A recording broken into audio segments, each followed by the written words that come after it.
ఈ విలువైన సమయంలో దేవుని వాక్యాన్ని మనం ధ్యానం చేసుకుందాం. ఈ నెలలో 24, 25, 26 ఈ 3 తేదీల్లో చిన్నపిల్లల పండుగలు జరుగుతున్నాయి. మీ పిల్లల్ని దయచేసి ఆ చిన్నపిల్లల పండుగలకి సిద్ధపరచాలని ప్రేమతో మీకు తెలియజేస్తున్నాను.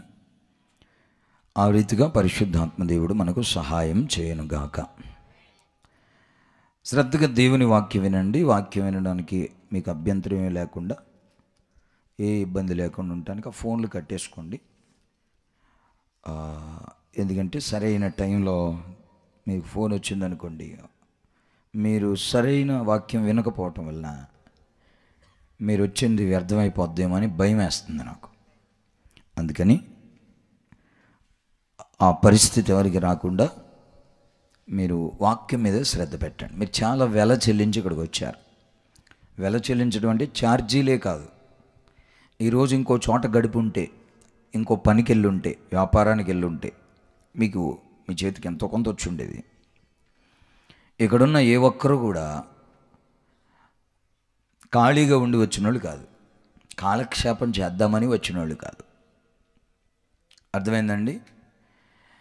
దేవుడు ఏదైనా నాకు మేలు చేయాలి, ఆయనే నన్ను దీవించాలి, నా కుటుంబం నా వల్ల కాదు నడుపుకోవటం, దేవుడి సహాయం కావాలి అని ఆయన సహాయమును కోరుకొని, ఆయన సహాయమును వేడుకొనుటకై మనమందరం ఇక్కడికి వచ్చాం. ఒక్క రామేనంటే ఒట్టు. నా నమ్మకం అంతా వ్యర్థమైపోయింది ఎందుకు కొంప తీసి. కనుక నాకు తెలిసినంత మట్టుకు ఎవరు కాలక్షేపం చేసేవారు కాదు. అందరికీ ఆ బాధ్యతలు ఉన్నాయి. ఈ బాధ్యతలు బరువుల మధ్యలో దేవుడి సహాయం కావాలి. చెప్పండి, ఎవరి సహాయం? కనుక ఆయన సహాయం సమృద్ధిగా మీకు కలుగుతుందని నేను నమ్ముతున్నాను. మీరు నమ్మినది మీకు జరుగునుగాక. నేనేమన్నాను సరేనండి? మీరు ఏ నమ్మకం దేవుడి మీద పెట్టుకుని వచ్చారో అది మీకైనా జరిగిస్తాడు. అంతే తప్ప మనం నమ్మిన దేవుడు మనల్ని చేయి విడిచిపెట్టేవాడు కాదు. ఆయన నలుగురిలో నవ్వులు పాలైపోయేటట్టు చేసేవాడు కాదు. కనుక ఆయన పేద పెట్టుకున్న నమ్మకాన్ని బట్టి దేవుడు మీకు కార్యం చేయబోతున్నాడు. కనుక పూర్తిగా దేవుడి మీద ఆధారపడిపోవాలని ప్రేమతో తెలియజేస్తున్నాను. మార్కు సువార్త 5వ అధ్యాయం 29వ వచనము 34వ వచనము ధ్యానము చేయుటకు నేను పరిశుద్ధాత్మ ద్వారా సిద్ధపరచబడి ఉన్నాను. ప్రభువు మనతో మాట్లాడును గాక. వెంటనే ఆమె రక్తధార కట్టెను గనుక తన శరీరములోని ఆ బాధ నివారణ అయినదని గ్రహించుకొనెను. 34 అందుకాయన, కుమారి, నీ విశ్వాసము నిన్ను స్వస్థపరిచెను, సమాధానము గలదానవై పొమ్ము, నీ బాధ నివారణయై నీకు స్వస్థత కలుగుగాక అని ఆమెతో చెప్పెను. దేవుడు తన పరిశుద్ధ లేఖనములను మన వెనికిడిలో భద్రపరిచి విరిచి వడ్డించును గాక. ఒకసారి మీరందరూ మీ తలకాయల పైకెత్తి నా వైపు చూస్తూ వినండి. బాధ నివారణ. చెప్పండి. బాధ అది ఏ కోణంలో ఉందో తెలియదు. మీరు అక్కడక్కడ బోర్డులు చూస్తారు, మన ఏరియాలో పెద్ద ఉండవు కానీ సిటీస్లోనూ చెదలు ఎక్కువ ఉన్న చోట చెదల నివారణ ఆ నెంబర్కి ఫోన్ చేయమని ఫోన్ నెంబర్ ఇస్తాడు. చెదల నివారణ ఏమండి, దోమల నివారణ. అక్కడక్కడ మనం చాలా బోర్డులు చూస్తూ ఫోన్ నెంబర్ ఉంటుంది. నేను అడుగుతున్నాను, బాధ నివారణకి ఫోన్ నెంబర్ ఎక్కడుంది? అది రోగమును బట్టి కావచ్చు, ఆ బాధ ఆర్థిక పరిస్థితుల వలన కావచ్చు, ఆ బాధ కుటుంబంలో భార్యాభర్త పిల్లల మధ్యలో కలిగిన ఆ కలవరం వలన కలగొచ్చు ఆ బాధ. పరీక్షల్లో ఫెయిల్ అయ్యామనే బాధ కలగవచ్చు, ఇల్లు కట్టలేకపోయామనే బాధ కావచ్చు, మధ్యలో ఆగిపోయిందనే బాధ కావచ్చు, ఇంత కష్టపడుతున్నాను చాలా తక్కువే మిగులుతుంది, తక్కువే చేతికి వస్తుందనే బాధ కావచ్చు. బాధ ఏ కోణంలో ఉన్నా ఆ బాధ నివారణ అవ్వకపోతే ఆ మనిషికి బతుకున్నా చచ్చినోడితో సమానం అన్నట్టు ఉంటుంది. నవ్వలేడు కానీ తప్పదు నవ్వాలి, నడవలేడు తప్పదు నడవాలి, చేయలేడు కానీ తప్పదు చేయాలి, నిలబడలేడు కానీ తప్పదు నిలబడాలి.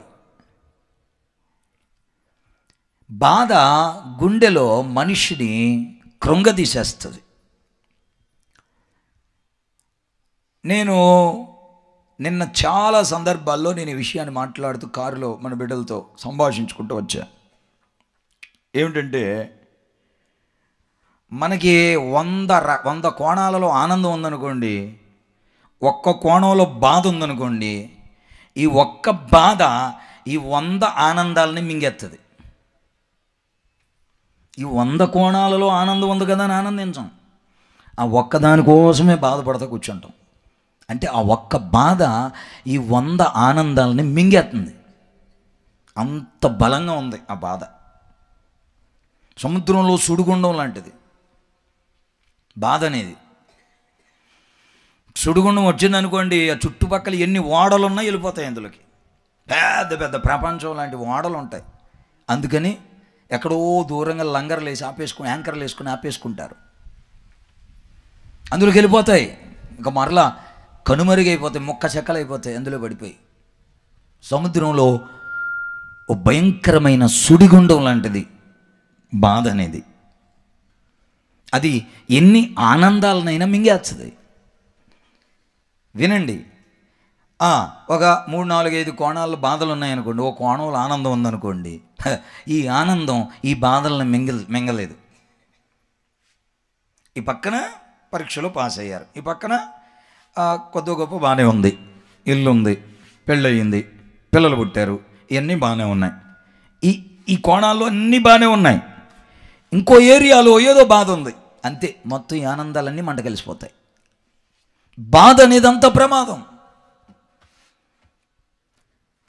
12 సంవత్సరాల నుంచి బాధ భరిస్తుంది. కారణం ఏమిటి అనేది, అది ఏ బాధ అనేది ఇప్పుడు తెలుసుకోక్కర్లేదు. మొత్తం మీద ఆమెకు బాధ ఉందంతే. ఆ బాధ 12 సంవత్సరాలు ఆమెలో ఉండిపోయింది. ఒకరోజు 2 రోజులు కాదు, 1 సంవత్సరం 2 సంవత్సరాలు కాదు, 12 సంవత్సరాలు. ఆ బాధను భరిస్తూనే అలా బ్రతుకుతుంటే ఆ బాధ పోగొట్టుకోవడానికి ఆమె అనేక మంది దగ్గరికి వెళ్ళి తిప్పలు పడిందట. తనకున్నదంతా వ్యయమైపోయింది, మొత్తం ఖర్చు అయిపోయింది. ఎంత దారుణం అంటే ఇంకేమీ లేదు, జీవశ్చవంలా మిగిలింది.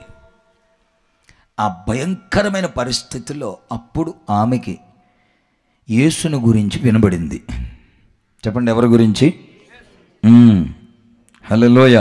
27వ వచనంలో ఉంటుంది, ఆమె యేసుని గురించి విని, నేను ఆయన వస్త్రములు మాత్రం ముట్టిన బాగుపడుదును అనుకుని జనసమూహంలో ఆయన వెనుకకు వచ్చి వెంటనే ఆ బాధ నివారణ అయినది. గట్టిగా చప్పట్లు కొట్టి దేవుడికి స్తోత్రం చెప్పండి.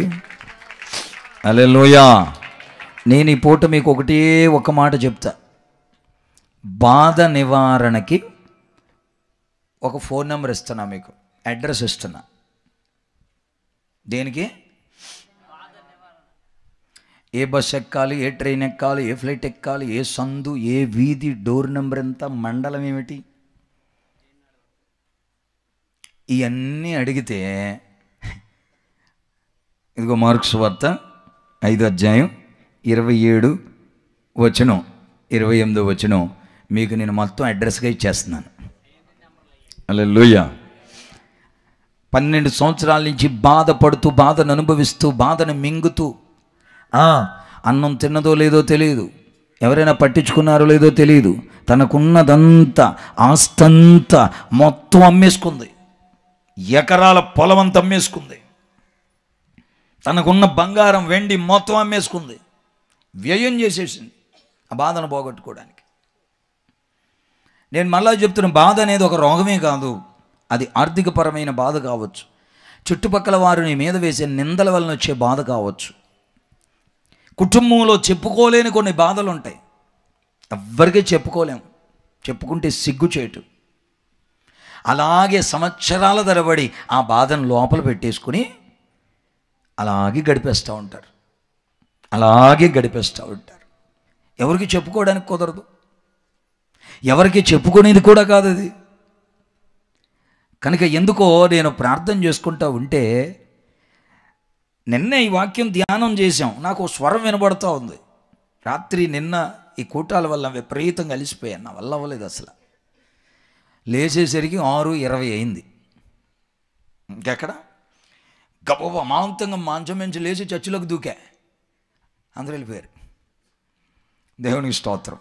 2 తల్లులు ఉన్నారు, యేసుప్రభుని చూడటానికి వచ్చిన తల్లుల్లాగా. హల్లెలూయా.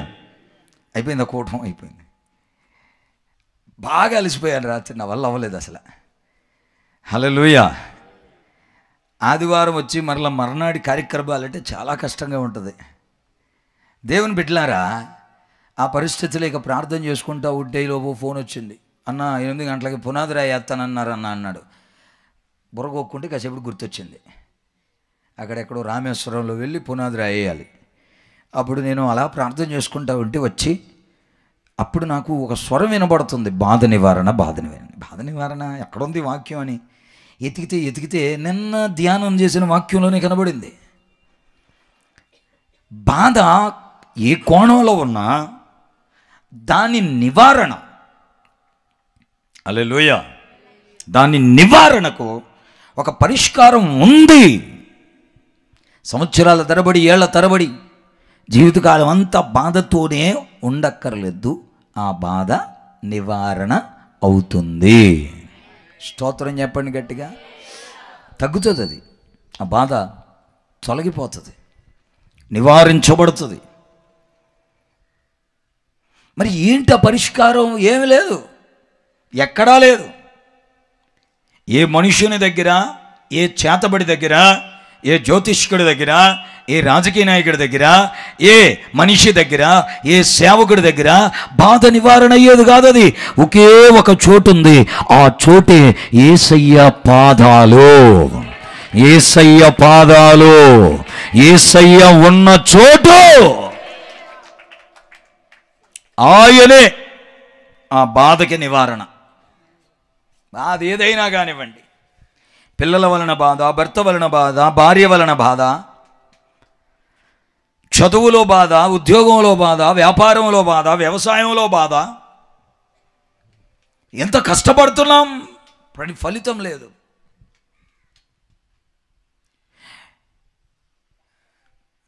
వినండి, బస్తాలు తౌడు తాగేసి గేది, మోపులు గడి తినేసి టీ గ్లాసుడు పాలెత్తుంది.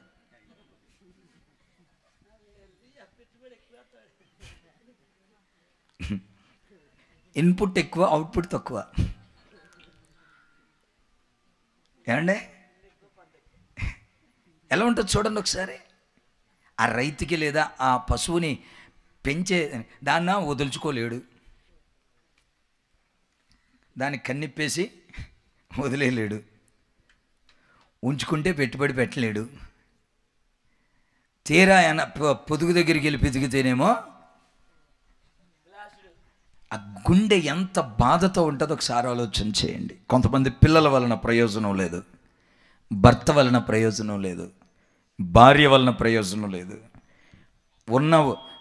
కొనుక్కున్న వాహనం వలన ప్రయోజనం లేదు, స్నేహితుల వలన ప్రయోజనం లేదు.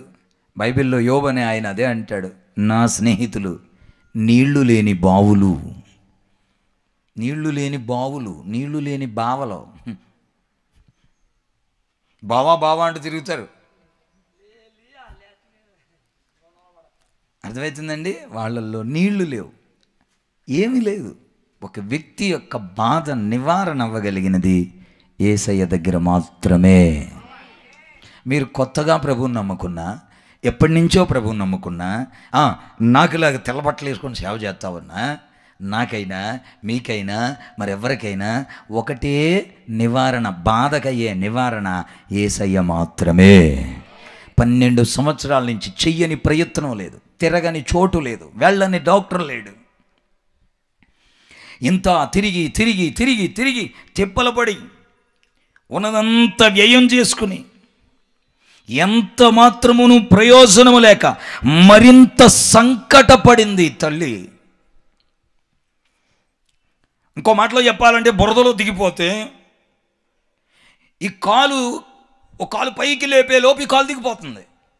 సరే అని చెప్పేసి ఈ కాలు పైకి లేపే లోపు ఈ కాలు దిగిపోతుంది. చేసే ప్రతి ప్రయత్నం ఇంకా కిందకు దిగుతుంది కానీ పైకి ఎక్కలేకపోతున్నాం. పోన్లే ఈ ప్రయత్నం చేద్దాం, పైకి రావడానికి అవకాశం ఉంటుందేమో అని ఆ ప్రయత్నం చేస్తుంటే మళ్ళీ అందులోకి వెళ్ళి ఇంకొంచెం ఇరుకులో పడిపోతున్నాం. అలాగని ఏ ప్రయత్నం లేకుండా కూర్చోగలమా? బాధ ఎక్కువైపోతుంది. ఎందుకో నా దేవుడు ఈ దినం చాలా తేటగా ఈ విషయాన్ని మాట్లాడమని పరిశుద్ధాత్ముడు నన్ను సిద్ధపరిచారు.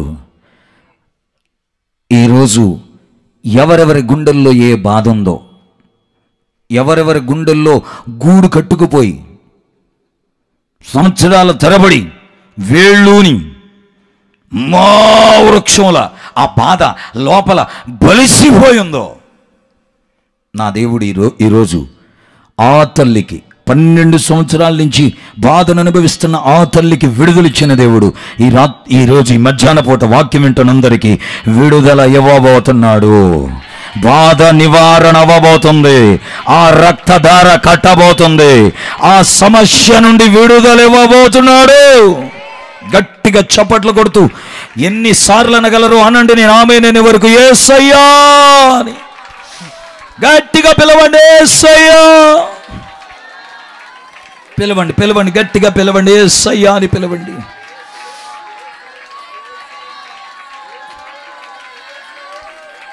బాధ నివారణకు యేసే దారి, యేసే మన నివారణ, యేసే మన పరిష్కారం. హల్లెలూయా. ఆ బాధ ఏ కోణంలో ఉన్నా పరిష్కారం యేసయ్యే. ఆయన వస్త్రపు చెంగు మాత్రం ముట్టిన బాగుపడతాననుకుని వెళ్ళి ముట్టింది. ఎంతమంది దగ్గరికో పరిగెత్తింది, ప్రయాణాలు చేసింది, ఖర్చు పెట్టింది, వ్యయం చేసేసింది, మరింత సంకటపడింది, ప్రయోజనం ఏమీ లేదు. కానీ యేసయ్య దగ్గరికి వస్తే పరిష్కారం అయిపోయింది. నేను రెండు విషయాలు చెప్తున్నా మీకు. ఒకటి, నీ బాధ ఉన్నది అనేది ఎంత వాస్తవమో దాని నివారణకు యేసయ్యకు దగ్గరవ్వాలి అనేది కూడా అంతే వాస్తవం. అంతే. కూటమి అయిపోయింది. ఎంత పెందలకడే ముగించేస్తే బాగోదని ఇంకొంచెం సేపు పొడిగెత్తున్నా. అయిపోయింది. హల్లెలూయా. గూడు కట్టుకుపోయి వేళ్ళూనుకుపోయిన బాధకు నివారణ యేసయ్యకు దగ్గర అవడమే. ఇంక వేరే దారి ఏం లేదు. యేసయ్యకు దగ్గర అవ్వడమే. అలాగంటాడేటండి, మెడలో సిలువండి, 10 సంవత్సరాలు అయిందండి గూట్లో పెట్టాను బైబిల్, అట్ట కూడా మాయలేదండి, రోజు దులుపుతానండి. ఈ సిలువ ఎక్కడ అనుకుంటున్నారు? మా పెద్దమ్మ గుణదల కొండకెళ్ళి, కింద కొనలేదు, కొండ మీద కొంది, కింద షాపులో కాదు, కొండ మీద సిలువ ఉంటుంది, పెద్ద సిలువ, ఆ పక్కన షాప్ ఉంటుంది, అక్కడ కొనుక్కుని తెచ్చింది. 10 సంవత్సరాల నుంచి నా మెడలో ఉన్నది. నేను దేవుడికి దగ్గర ఉండకపోవటం ఏంటండి పాస్టర్ గారు? మీరు అలా అమాయకంగా మాట్లాడుతున్నారేటండి? బాధ నివారణ యేసుతో సహవాసం అంటున్నారు, యేసుతో గడపాలంటున్నారు, యేసయ్యతో ఉండాలంటున్నారు. ఏమేమో 10 సంవత్సరాలు అయింది మా పెద్దమ్మ మెడలో సిలువేసి. మీకు అర్థమవుతుందా?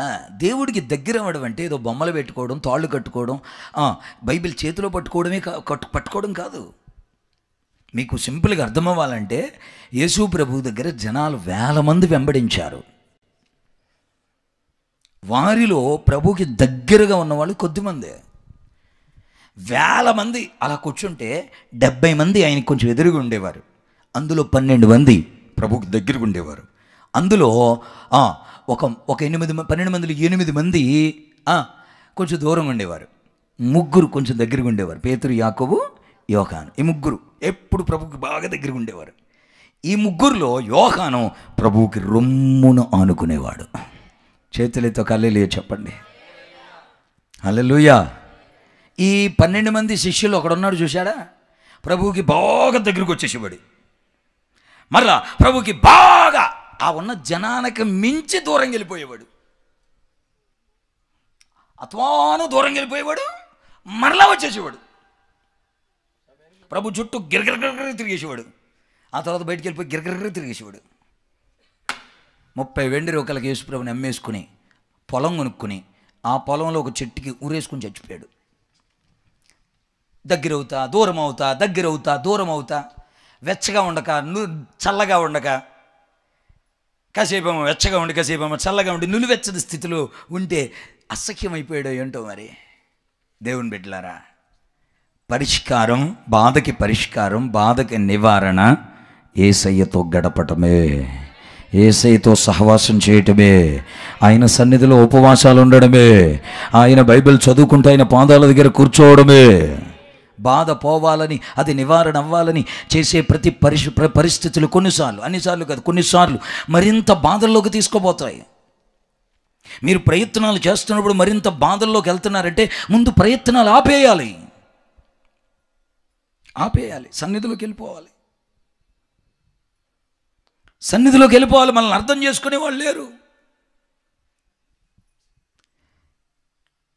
పోనీలే నేనేమో మెట్టి దిగుదామని చెప్పేసి అందరు చేతులు పట్టుకుంటున్న బాధ పోవట్లేదు, మరొక బాధ పుట్టిస్తున్నారు. బాధకు కారణం ఏదైనా పరిష్కారం యేసయ్యే. హల్లెలూయా, హల్లెలూయా. కొన్ని సందర్భాలు అలా అలా అలా గుర్తు చేస్తూ ఈ వాక్యాన్ని మీకు నేను బోధించాలని ఆశపడతా ఉన్నాను. దేవునికి స్తోత్రం. ఏమండి, ఎస్తేరు గ్రంథం ఒకసారి చూడండి, 4వ అధ్యాయం 1వ వచనం. ఎస్తేరు గ్రంథం 4వ అధ్యాయం 1వ వచనం. జరిగినదంతయు తెలియగానే మొర్దెకై తన బట్టలు చింపుకుని గోని పట్టలు వేసుకుని బూడిద పోసుకుని పట్టణము మధ్యకు బయలు వెళ్లి మహాశోకముతో రోదనము చేసి రాజగుమ్మము ఎదుటికి వచ్చెను. చాలు, మహాశోకం, మహాబాధ, మామూలు బాధ కాదు అది. చూడండి, వీళ్ళు పరాయి దేశం, వాళ్ళ మధ్యలో ఉంటున్నారు. ఆ ఊరుగా ఆ ప్రాంతానికి నాయకుడు అంటే రాజుగారి కంటే గొప్పడు కాదు, కానీ రాజుగారు కొంచెం ఎక్కువ చూస్తాడని హామాన్ అనే వ్యక్తి ఈ మొర్దెకైని, ఈ ఎస్తేర్ జాతిని అనగా యూదుల్ని, దేవుడి బిడ్డల్ని వింటున్నారా, చాలా ఇబ్బంది పెడుతున్నాడు. శాసనం పుట్టించి ఒకే రోజున వీళ్ళని చంపేయాలని ఒక చట్టం పుట్టించాడు. ఈ సంగతి వీళ్ళకి తెలిసింది. వీళ్ళ వంశమే ఉండదండి, ఇంకా వీళ్ళ జాతి భూమి మీద ఉండదు. ఇక హామాను వేసిన ప్లాన్ సక్సెస్ అయితే కొంతమంది మనల్ని కొంతమంది మధ్యలో ఉండనివ్వరు. ఏదో ప్లాన్ లేసి ఎలాగోలని తరిమేయాలి, తోసేయాలని చూస్తూ ఉంటారు. నిజంగా వాళ్ళు వేసిన ప్లాన్లో సక్సెస్ అయ్యారనుకోండి, మనం మొత్తం నాశనం అయిపోతాం. అది పరిస్థితి వాళ్ళది. మహాశోకముతో, బాధతో బట్టలు చింపుకొని దొల్లి ఏడుస్తున్నాడు మొర్దెకై. ఎస్తేరుకి తెలిసింది. 3 రోజులు ఉపవాసం ఉందామని అందరూ ఉపవాస ప్రార్థన చేసుకున్నారు. వాళ్ళ బాధ రాజకీయ నాయకులు తీర్చలేరు, ఏ ప్రభుత్వం తీర్చలేదు, ఏ మనిషి అన్నబడిన వారు తీర్చలేరు, ఏ వాస్తు తీర్చలేదు, ఏ తాడు తీర్చలేదు. పట్టుకోండి మాటలన్నీ మీరు. ఏ జాతకమైనా తీర్చలేడు, ఎంత బలమైన జ్యోతిష్కుడైనా తీర్చలేడు ఆ బాధని. అందుకని వాళ్ళు నేరుగా 3 రోజులు ఉపవాస ప్రార్థన చేసుకున్నారు. 3 రోజులు అయిన తర్వాత ఏ మొర్దెకైనైతే చంపేయాలనుకున్నారో, ఎవడైతే చంపేయాలనుకున్నాడో ఏదో జరిగింది. ఆ హామానే కిరాతకంగా ఉరి తీయబడి కేసులో ఇరుక్కుపోయి వాడే ఉరి తీయబడ్డాడు. చట్టమే తిరగరాయబడిపోయింది. వాడి శాసనాలన్నీ కొట్టివేయబడ్డాయి.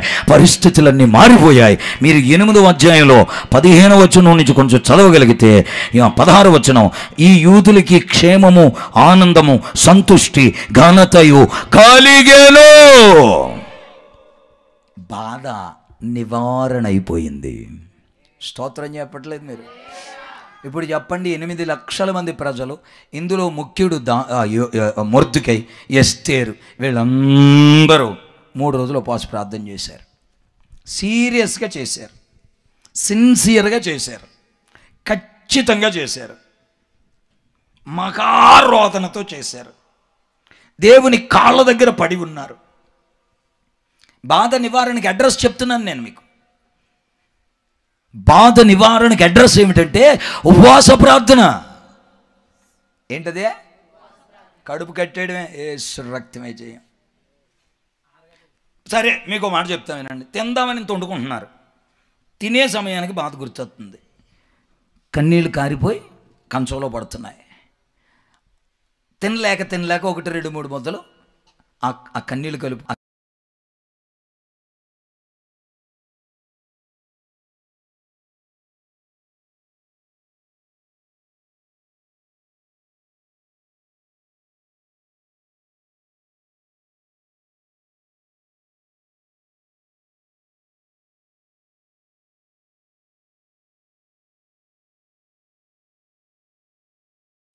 ఆ గోడ అవతలు పడేస్తుంటే అవతల మళ్ళీ గొడవ కొస్తున్నారు. అన్నం వండి గోడ అవతలు పడేసి లేనిపోని గొడవ తెచ్చుకుంటున్నాం. మీకు అర్థమవుతుందండి? ఉపవాస ప్రార్థన మన బాధ నివారణకు పరిష్కారం. చేతులెత్తి యేసయ్యా స్తోత్రం అనండి. ఈ దినం పరిశుద్ధాత్ముడు మిమ్మల్ని ఏం చేస్తున్నాడంటే, తన వస్త్రానికి, తన కాళ్ళకి, తన గుండెకి, తన పొట్టకి, తన తలకాయకి, తన కాళ్ళకి, తన మోకాళ్ళకి మనల్ని కట్టేసుకుంటున్నాడు. ఈ వర్తమానం ఎవరి గుండెల్లోకి వెళ్తుందో, ఎవరి హృదయంలోకి వెళుతుందో, ఎవరి చెవుల్లోకి వెళుతుందో వారందరినీ ఆయనకు హత్తుకుంటున్నాడు. వారి బాధల నుండి నివారణ కలిగిస్తున్నాడు. కొట్టండి గట్టిగా, చప్పట్లు కొడుతూ యేసయ్యా స్తోత్రం అనండి. గట్టిగా చెప్పాలి. హల్లెలూయా. నా పరలోకపు తండ్రి, నా మంచి కుమ్మరి, నా పరలోకపు తండ్రి, నా మంచి కుమ్మరి. చేతులు పైకెత్తి చప్పట్లు కొట్టండి గట్టిగా. నీకిష్టమైన పాత్రను చేయ నన్ను విసిరేయక సారెపై నుంచావా. నీకిష్టమైన పాత్రను చేయ నన్ను విసిరేయక సారెపై నుంచావా. జ్యోతిర్మయుడా, నా ప్రాణ ప్రియుడా, స్తుతి మహిమలు నీకే. జ్యోతిర్మయుడా, పాడాలి చప్పట్లు. నా ఆత్మలో అనుక్షణం నా అతిశయము నీవే, నా ఆనందము నీవే, నా ఆరాధన నీవే, నా అతిశయము నీవే, నా ఆనందము నీవే, నా ఆరాధన నీవే. జ్యోతిర్మయుడా, నా ప్రాణ పట్టాలి చప్పట్లు. ఆమె స్తుతి మహిమ. ఆమె పరలోకపు తండ్రి, నా మంచి కుమ్మరి నీకిష్టమైన పాత్రను చేయ నన్ను విసిరేయక సారెపై నుంచావా. నీకిష్టమైన పాత్రను చేయ నన్ను విసిరేయక సారెపై నుంచావా. యేసయ్యా యేసయ్యా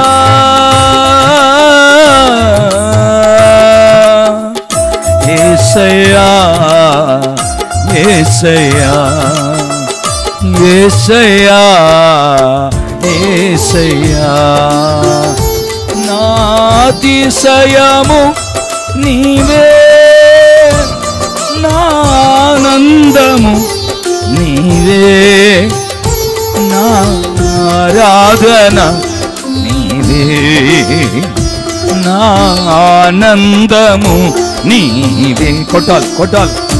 నా నివారణ నీవే. హల్లెలూయా. కొంచెం గట్టిగా ప్రైజ్ ది లార్డ్ చెప్పండి. బాధ నివారణ యేసయ్య దగ్గరే. ఇక వేరే దారి ఏమీ లేదు. యేసయ్యకి దగ్గరగా ఉండడమే బాధలకు పరిష్కారం. వేరే దారి లేదు, వేరే దారి లేదండి. 12 సంవత్సరాలు అయింది, ఒక్కసారి కూడా నా వైపు చూడలేదమ్మా నువ్వు. నేను భూమి మీదకి వచ్చి 30 సంవత్సరాలు పైన అయింది. ఇప్పుడు వచ్చావా నువ్వు? ఇప్పుడు కాళ్ళకు వచ్చాయా? ఇప్పుడు వివరం వచ్చిందా అని ప్రభు లేశమాత్రమైన అనలేదు, అనాలి అనుకోలేదు. ఆయనలో తలంపు కూడా పుట్టలేదు. నువ్వు రావడమే నాకు పండగ అనుకున్నాడు. వచ్చి ముట్టగానే వెంటనే నివారణ కలగజేశాడు, వెంటనే విడుదల కలగజేశాడు. హల్లెలూయా. మనుషులైతే ఇప్పుడు వచ్చిందే, ఇప్పుడు కాళ్ళకు వచ్చాయా నీకు అంటారు. కానీ దేవుడిన అన్ని ప్రేమలకు మించిన ప్రేమ. హల్లెలూయా. అన్ని ప్రేమలకు మించిన ప్రేమ. నా ఎద్దుకొచ్చి వాడిని నేను ఎంత మాత్రం త్రోసివేయను అన్నాడు. హల్లెలూయా. వేరే దారి లేదు. దండం పెడి చెప్తున్నా, యేసయ్యకు దగ్గరైపోండి, యేసయ్యకు దగ్గరైపోండి. ఎంత దగ్గర అవుతారు? అందరు జనాల వలె దండాలు ఎట్టుకుని పోతారా? శిష్యుల వలె దగ్గర అవుతారా? ఆ శిష్యులలో 3 వలె మరింత దగ్గర అవుతారా? ఆ 3లో యోహాను వలె యేసయ్యను గుండెల మీద హత్తుకుంటారా? ఎంత దగ్గర అవుతారు? నిర్ణయం మీది. మనం దేవునికి ఎంత దగ్గర అవుతామో అంతగా బాధ నుండి నివారణ పొందుతాం. వస్త్రపు చెంగు ముట్టిందంటే ప్రభుకి దగ్గరికి వచ్చేసింది. ఉపవాస ప్రార్థన చేశారు మొర్దెకై, ఎస్తేరు, యూదులందరూ చేశారంటే ప్రభుకి దగ్గరగా అయిపోయారు, ప్రభుకి దగ్గరైపోయారు. ఒక వ్యక్తి ఉపవాస ప్రార్థనలోకి వస్తున్నారంటే ఆ వ్యక్తి దేవుడికి దగ్గరయ్యాడు అని అర్థం. దేవునికి దగ్గరైతే సమస్త బాధలు దూరం అవుతాయి, నివారణ అవుతాయి. అగ్నికి మైనం కరిగిపోతుంది, అగ్నికి చెత్త బూడిదైపోతుంది. అగ్నికి ఏ కుక్క పిల్లలో, శవల పిల్లలో, పిల్లి పిల్లలో అగ్ని దగ్గరికి రావు.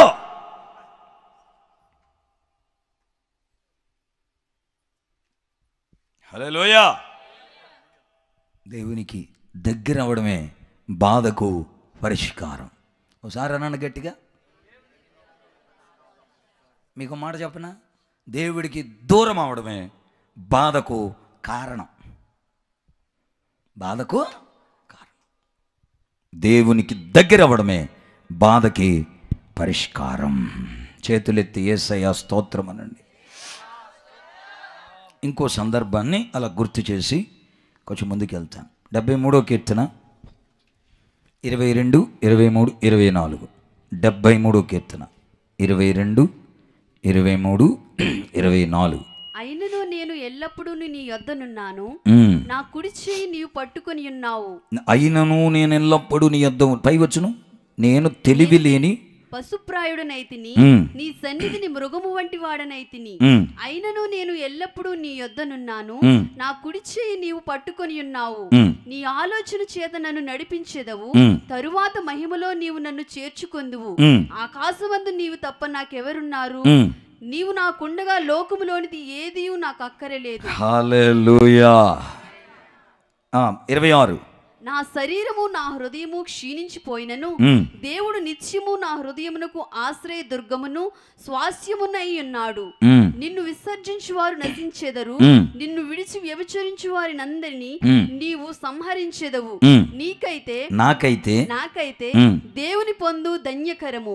నీ సర్వ కార్యములను నేను తెలియజేయునట్లు నేను ప్రభువైన యెహోవా శరణుజొచ్చి ఉన్నాను. ఒకసారి మీ తలకాయల పైకి ఎత్తి నా వైపు చూడండి. ఆసాపు అనండి. ఆ షాపు కాదు, ఈయన పేరే ఆసాపు. ఈయన ఏమనుకున్నాడంటే ఒకానొక సమయంలో, ఒక సందర్భంలో ఆయనకి ఎదురైన పరిస్థితిని బట్టి, వినండి, ఇంత కష్టపడుతున్నా నాకేం రావట్లేదు. ముందు చెప్పాను కదా, బస్తాలు బస్తాలు తౌడు తింటుంది, మోపులు గడ్డి తింటుంది, పాలు టీ గ్లాసుడు పాలు తింటుంది. ఇంత కష్టపడుతున్నాను, ఇంత ప్రయాసపడుతున్నాను, ఇంత భక్తి చేస్తున్నాను, తప్పేం చేయట్లేదు, భక్తే చేస్తున్నాడు ఈయన కూడా. నాకేం కలిసి రావట్లేదు, వద్దు అన్నీ వదిలేద్దాం అనుకున్నాడు. దేవుణ్ణి వదిలేద్దాం, సన్నిధి వదిలేద్దాం, మందిరం వదిలేద్దాం, ఇవన్నీ వద్దు, వెళ్ళిపోదాం, మామూలుగా కలిసిపోదాం, తాగుబోతుల మధ్యలో తాగుబోతుగా, తిరుగుబోతుల మధ్యలో తిరుగుబోతుగా, ఇంకేదో అయిపోదాం అన్నట్టుగా. భక్తిహీనులే బాగున్నారు, ఇన్ని పదాలు ఉంటాయి అందులో. మీరు మొదట వచనం నుంచి 73వ కీర్తనలు చదువుతూ ఉంటే ఇంకేమన్నాడో తెలుసా? ఎంత భయంకరమైన మాట అన్నాడో తెలుసు 12వ వచనంలో. ఇదిగో ఇట్టి వారు భక్తిహీనులు, వీరెల్లప్పుడూ నిశ్చింత గలవారే ధనవృద్ధి చేసుకుందరు. నా హృదయమును నేను శుద్ధి చేసుకుని ఉండుట వ్యర్థమే, నా చేతులు కడుక్కుని నిర్మలుడనై ఉండుట వ్యర్థమే. దినమంతా నాకు బాధ కలిగేస్తుంది, ప్రతి ఉదయమున నాకు శిక్ష వస్తుంది. ఈయనకి అలిసిపోయాడు మనిషి, కృంగిపోయాడు వ్యక్తి ఆసాపు. వినండి, నేను భక్తిహీనంగా ఉంటే రైట్ ఏమో, పరిశుద్ధంగా బతకడం వేస్ట్ ఏమో, నా చేతులకు కూడా మట్టి అంటుకోకుండా, చెడు అంటుకోకుండా ఎంత నిర్మలంగా ఉంటున్నాను, ఎంత నిర్మలంగా ఉంటున్నా, నాకు అసలు ఏమీ కలగట్లేదు అని తెగ బాధపడిపోతా.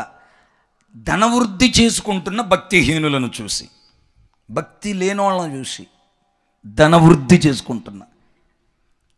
ఈయన కానుకేయాలనుకోండి, చిల్లర గీసి వేస్తున్నాడు.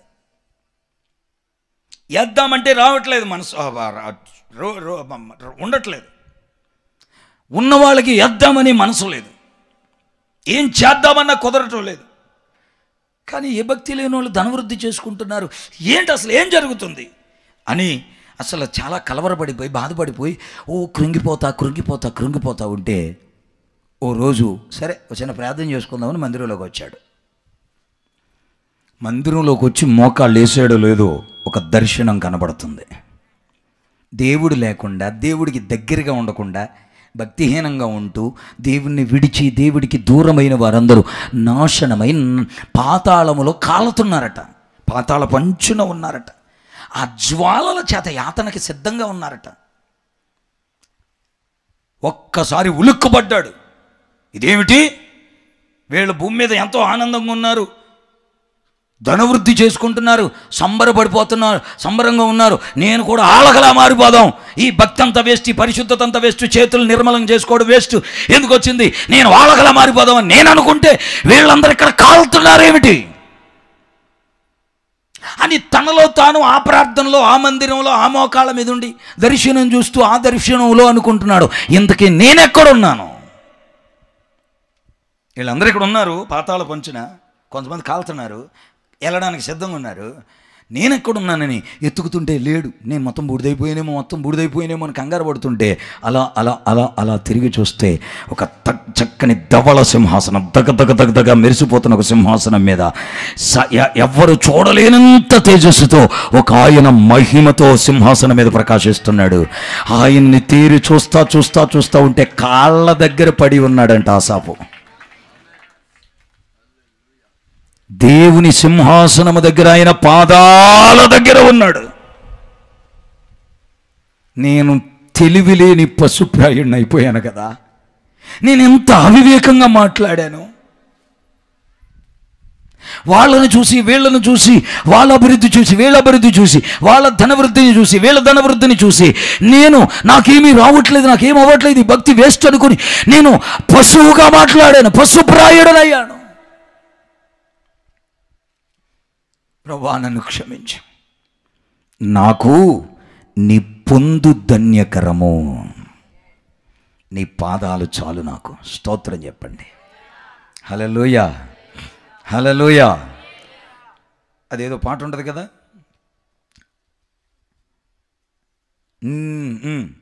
ఇందాక పాడుకున్నట్టున్నాం కదా మనం. ప్రియుడా నీ ప్రేమ పాదముల్ చేరీతి, నెమ్మది నెమ్మది ఆశక్తితో నిన్ను పాడి స్తుతించేదా, ఆనందమానందమే. చేతులు పైకి తొందర అనండి.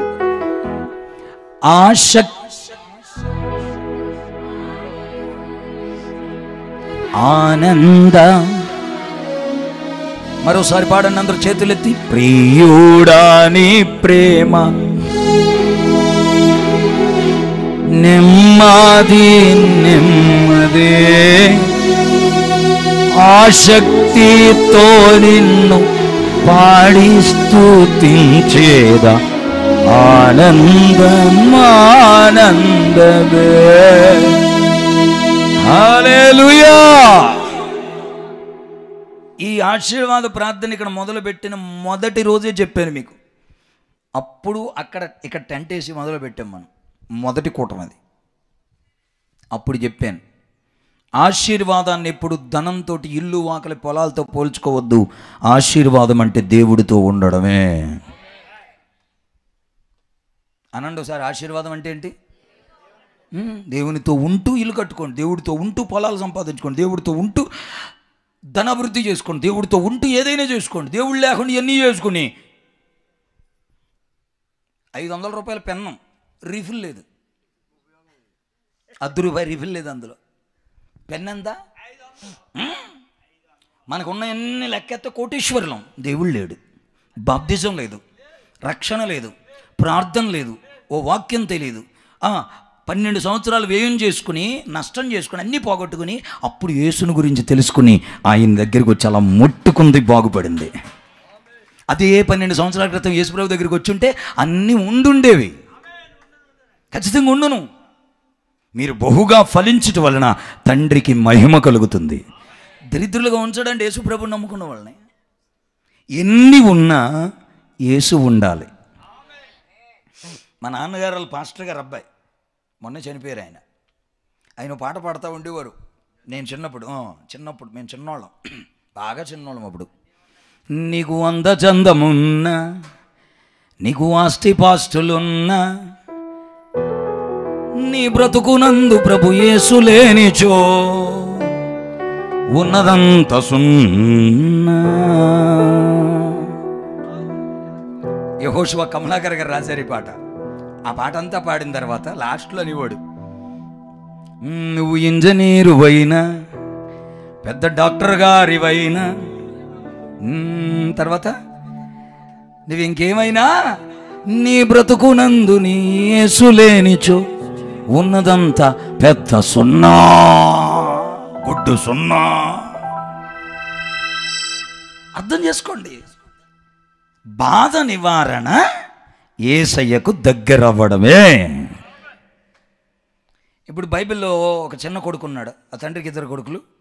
పెద్ద కొడుకు ఇంట్లోనే ఉన్నాడు, ఇంట్లోనే ఉంటాడు, కానీ అవకాశం దొరికితే బయటికి వెళ్ళిపోతాడు. పెద్ద ఆయన కూడా.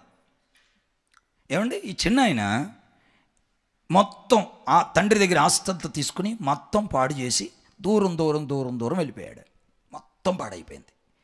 కట్టుకోవడానికి సరైన బట్టలు, తినడానికి తిండి లేక పందులు మేపుకొని ఒక ఆయన దగ్గరికి వెళ్ళి, అయ్యా నీ పందులు మేపుతానయ్యా, ఇంత ముద్ద పెట్టంటే, ఆయనకే సరిపోదు, ఈయనకేం పెడతాడు? చాలని తిండితో పందులు తింటున్న పొట్టు, అయ్యో అది ఒక పదార్థం, అది ఆ పందులు తింటున్న పొట్టుని కూడా తినడానికి పందుల మూతితో పాటు తన మూతి కూడా పెట్టాడు అక్కడ. బుద్ధి వచ్చి అక్కడ బుద్ధి వచ్చి, నా తండ్రి ఇంట్లో పనోళ్ళకే మంచి భోజనం ఉంది. మా డాడీ పనోళ్ళకి టీ ఇచ్చేటప్పుడు ఎంత రొట్టెత్తాడు. ఉదయం టిఫిన్ పెడితే 15 ఇడ్లీలు పెడతాడు. ఇంత లెక్క పెడితే అంత కప్పులో టీ ఇవ్వడం, సోలడ గ్లాసుతో టీ ఇస్తాడు. మా నాన్న ఇక్కడ మంచినీళ్ళు దొరకట్లేదు, నాకు తిండి లేదు, కొడుకునయ్యుండి ఏంటి నాకు ఈ గతి? నేను లేస్తాను, తండ్రి దగ్గరికి వెళతాను, కొడుకులా వద్దు కూలి వాలిగానైనా చేర్చుకోవని తండ్రిని బ్రతిమలాడుకుంటాను, ఆయన పాదాల మీద పడిపోతానని అనుకుని వెళుతున్నాడు. లోపల బాధపడుతూ మదనపడుతూ దూరము నుండి తండ్రి చూశాడు. తండ్రి పరిగెత్తుకుని వచ్చాడు. కొడుకు మెడ మీద పడి ఉన్నపాటును ముద్దు పెట్టుకున్నాడు. కొడుకుని తీసుకెళ్ళి శుభ్రంగా స్నానం చేయించి మంచి బట్టలు కట్టి గొప్ప విందు చేసి, వీడు అప్పుడు నా కొడుకే, ఇప్పుడు నా కొడుకే. గట్టిగా చప్పట్లు కొట్టండి. హల్లెలూయా. నువ్వేదో అనుకుంటావు, నేను ఎలాగ దూరం అయిపోయాను, నష్టం చేసుకున్నాను, అయిపోయాను, ఇక నా బతుకుంటుందని అనుకోకండి. మీరు దేవునికి దగ్గరైతే రెట్టింపు ఘనత మరలా ఇస్తాడు. పోగొట్టుకున్నదంతా తిరిగి ఇస్తాడు. మీకు ఏది తక్కువ రానివాడు. హల్లెలూయా. చేతులెత్తి యేసయ్యా స్తోత్రం అనండి. దేవునికి దగ్గర అవడం అంటే ఏదో అందరిలా కాదు. యోహాను వలె యేసయ్య రొమ్ము మీద ఆనుకునేటంత దగ్గర అయిపోవాలి.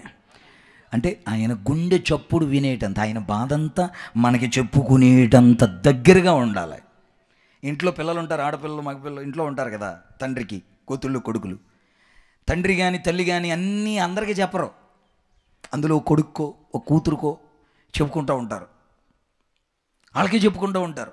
అంటే వాళ్ళు మాత్రమే తండ్రి గుండెని తల్లి గుండెని అర్థం చేసుకుంటారు, దగ్గరగా ఉంటారు.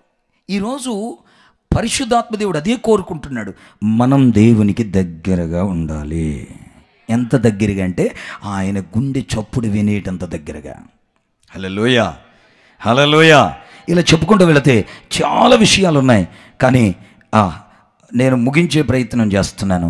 యోసేపు అనండి. చిన్నప్పుడే తల్లి చనిపోయింది. తండ్రి గారాబంగా పెంచుతున్నాడు. 17 సంవత్సరాల వయసు వచ్చింది. తండ్రి ఈ చిన్న కొడుకైన యోసేపుని బాగా ప్రేమించడం చూసి ఈ మిగిలిన పెద్ద అన్నయ్యల 10 మందికి స్వార్థం వచ్చేసింది. మమ్మల్ని చూసేది వేరేగా ఉంది, మీరు యోసేపుని చూసేది వేరేగా ఉంది, మీ కళ్ళు మంచి కాదు, మా నాన్నకి ఈడంటేనే ఇష్టం, అసలు ఈడే లేకపోతే ఆ సూపు కట్టుకుంటుంది, అందుకని ఈడు పేడ వదిలి చేసుకుందామని పొలంలోకి జాగ్రత్తగా భోజనాలు పెట్టుకుని వెళ్తూ ఉంటాడు అప్పుడప్పుడు. వాళ్ళ అన్నయ్యలు గొర్రెలు మేపుకుంటా పాడిని మేపుకుంటూ ఉంటే భోజనాలు పట్టుకుని వెళ్తే ఇదే మిక్కిలి అనుకూలమైన సమయం, ఇదే వీడి పీడ వదులుచుకునే సమయం అనుకుని తీసుకెళ్ళి గొంతులో పడేశారు. గొంతులో పడేసి శుభ్రంగా తినేస్తున్నారు భోజనం. కేకలు ఎత్తున్నాడు కదా, అన్నయ్య అన్నయ్య పెద్దన్నయ్య చిన్నన్నయ్య అని కేకలు ఎత్తుంటే ఇంత కూడా జాలి లేదు. నెమ్మదిగా బయటికి తీసి ఆ దారిని వ్యాపారస్తులు వెళుతుంటే వాళ్ళకి అమ్మేశాడు. ఇష్మాయేలీలకి 20 నాణ్యాలకి అమ్మేశారు. వాళ్ళ నాన్నకి చెప్పారు, ఆ పై వస్త్రం తీసుకెళ్ళి ఆ యోసేపు వస్త్రం ఒక గొర్రెపిల్లని చంపి ఆ రక్తంలో ముంచి, డాడీ మేము దారిలో వస్తుంటే ఇది దొరికింది, ఇది మన యోసేపుదిలా ఉంది డాడీ అంటే, ఇంకేంటి తండ్రి కుప్పకూలిపోయాడు. అయ్యో నా కొడుకుని ఏదో మృగాలు చంపేసి తినేసినాయి అని దుల్లి ఎడుతున్నాడు. వినండి, అలాంటి యోసేపు అక్కడ ఇష్మాయేలుకి అమ్మివేయబడి ఓ పోతీఫర్ అనే ఇంట్లో పాచి పనికి కుదిరాడు. ఎక్కడున్నా యోసేపు దేవుడికి దగ్గరగా ఉన్నాడు. ఒకసారి ఫరో అనే వ్యక్తి కల వచ్చింది రాజుకి. జైల్లో కళ చెప్పాడు ఒకసారి యోసేపు ఇద్దరికి, ఒకడు బతికాడు ఒకడు చనిపోయాడు. ఆ కళల భావం చొప్పున జరిగింది. బతికినోడు బయటికి వెళ్ళి రాజుగారికి చెప్పాడు, రాజా మీకు కళ వచ్చింది, మీ కళకి సరైన పరిష్కారం చూపాలంటే జైల్లో ఒకడున్నాడు ఆ యోసేపు అని చెప్తే పిలిపించారు. నాకు కళ వచ్చింది, ఇది నాకు అర్థం చెప్పు అని యోసేపుకి రాజుగారు కళ చెప్తే నా వల్ల కాదు అన్నాడు. అందరూ సైలెంట్ అయిపోయారు. ఇది నీ వల్ల అవుతుందంట కదా.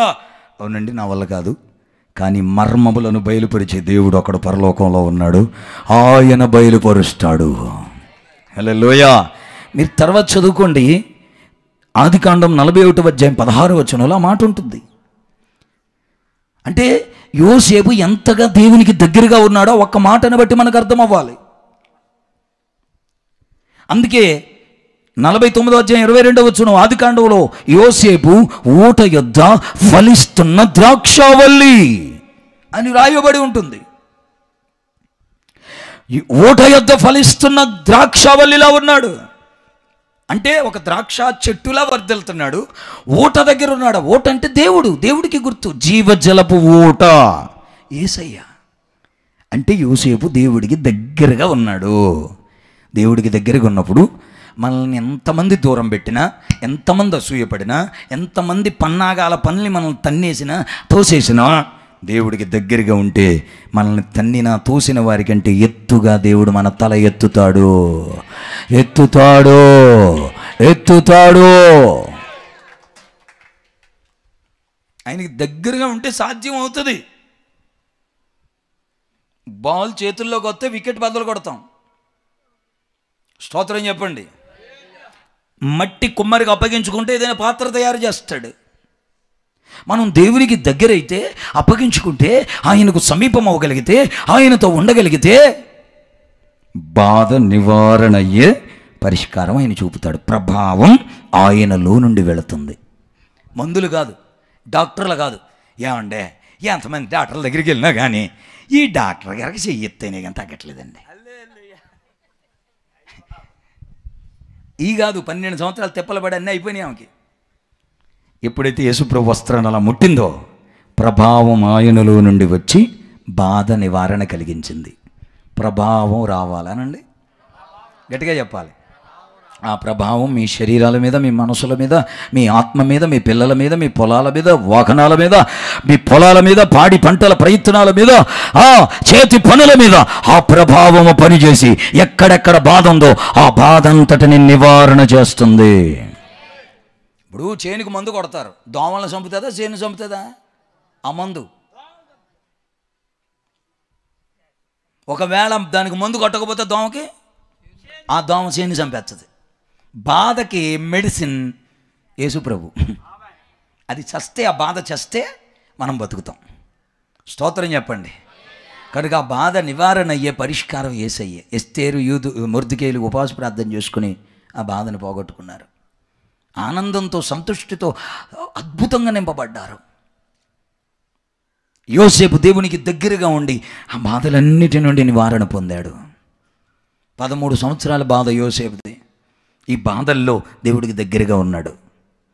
అంతే. 22 సంవత్సరాల తర్వాత వాళ్ళ అన్నయ్యల దగ్గరికి వచ్చారు. గుర్తుపట్టలేకపోతున్నారు. ఎవడో ఆహారం పంచి పెడుతున్నాడండి. తీరా ఎవరో వాళ్ళ తమ్ముడే. అన్నయ్యలారా, నేనే మీ తమ్ముడిని. 22 సంవత్సరాల క్రితం నన్ను మీరు తోసేశారు. ఇప్పుడు దేవుడు నన్ను ఇక్కడ నిలబెట్టాడు. వాళ్ళకేమో తినటానికి మెతుకులు లేకుండా పోయాయి. ఈయన గారి చేతి నిండా సమృద్ధి ఉంది. ఆహారం పంచి పెడుతున్నాడు. దేవుడికి దగ్గరగా ఉంటే స్థానాలే బలపడబోతున్నాయి, స్థితిగతులే మారబోతున్నాయి. ప్రభువుకి దగ్గరవ్వండి, యేసుకు దగ్గరవ్వండి, యేసయ్యకు దగ్గరవ్వండి. దగ్గరగా ప్రభుకి ఇంకా దగ్గరవ్వండి. బాప్తిజం పొందని వారు బాప్తిజాలు పొందండి. బైబిల్ చదవని వారు బైబిల్ చదవండి. ప్రార్థన చేయటం చేతకాని వారు మోకాళ్ళ మీద ఉండి ప్రార్థన చేయడానికి ప్రయాసపడండి. ఒక తండ్రితో మాట్లాడినట్లు, ఒక తల్లితో మాట్లాడినట్లుగా యేసయ్యను బ్రతిమలాడుకోండి. వాళ్ళెవరో సీనియర్లు ప్రార్థన చేస్తున్నారు ఇంతగా అంతగా అని అలాగే చేయాలని ఏం లేదు రూలు. చిన్న బిడ్డ అని కేకలేస్తే చాలు, అక్కడ ఉన్న వాళ్ళు అందరూ పకెత్తున వేస్తారు. ఎంత సంతోషపడిపోతారో. ఒక్కో ఉంగ అంటే చాలు, అగో అమ్మంటుంది, నన్నే నాన్నంటుంది అని పండగ అయిపోతాం. హల్లెలూయా. కనుక సీనియర్లు అమ్మో ప్రభువు నందు ప్రియులారా అని మొదలెడతారు. ఇక్కడ అలాగే మొదలెట్టాలేమో అనుకుంటారు కొంతమంది. కొంతమంది మా పరిశుద్ధుడైన తండ్రి అని అలాగే చేయలేము ప్రార్థన అనుకుంటారు కొంతమంది. ఇలాగేం చేయక్కర్లేదు. హల్లెలూయా, ప్రైజ్ ది లార్డ్. కనుక ప్రార్థన ఆయనే మీకు నేర్పుతాడు. వాళ్ళు ఎవరో చేస్తున్నారు, నేను ఇలా చేయాలి అలా చేయాలి అలా ఏం రూల్ ఏం లేదు. ఎవరికి దేవుడు నడిపిస్తే అలా నడిపిస్తారు. దేవుని బిడ్డలారా, మన తండ్రితో మాట్లాడినట్టు తల్లితో మాట్లాడినట్టుగా ప్రభుతో మనం మాట్లాడుకోవచ్చు. మనం ఆయనకి చేరవేయబడాలి, ఆయనకి కట్టివేయబడాలి, ఆయన సన్నిధి మనల్ని ఆకర్షించాలి. ఆసాపు బాధ తీర్చాడు, యోసేపు బాధ తీర్చాడు, మొర్దెకై బాధ తీర్చాడు. ఇలా చెప్పుకుంటూ వెళితే ఎన్నో రీతులుగా బాధల నుంచి అందరినూ విడిపించాడు ఆయన. ఆయనకి దగ్గర అవడమే ఆయనలో ప్రభావం మనలో పనిచేస్తుంది. శక్తి చేత బలము చేత కాదు, ఆయన ప్రభావము చేత జరుగుతుంది. ఆయన ప్రభావం అనండి. అందుకనే సింపుల్గా నూతు దగ్గరికి వెళ్ళి నీళ్ళు తోడుకొచ్చినట్టు, చెరువు దగ్గరికి వెళ్ళి నీళ్లు బిందెలు ఎత్తుకొచ్చినట్టు ప్రభు దగ్గరికి వెళ్ళి ప్రభావం తెచ్చుకోవడమే, ప్రభువుతో గడిపి ప్రభావాన్ని పొందుకోవడమే. హల్లెలూయా. ఒక మంచి తీర్మానంతో అలా సాగుతూ మీ కుటుంబాలని ఆశీర్వాదమయం చేసుకోవాలని కోరుకుంటూ మాటలు ముగిస్తున్నాను.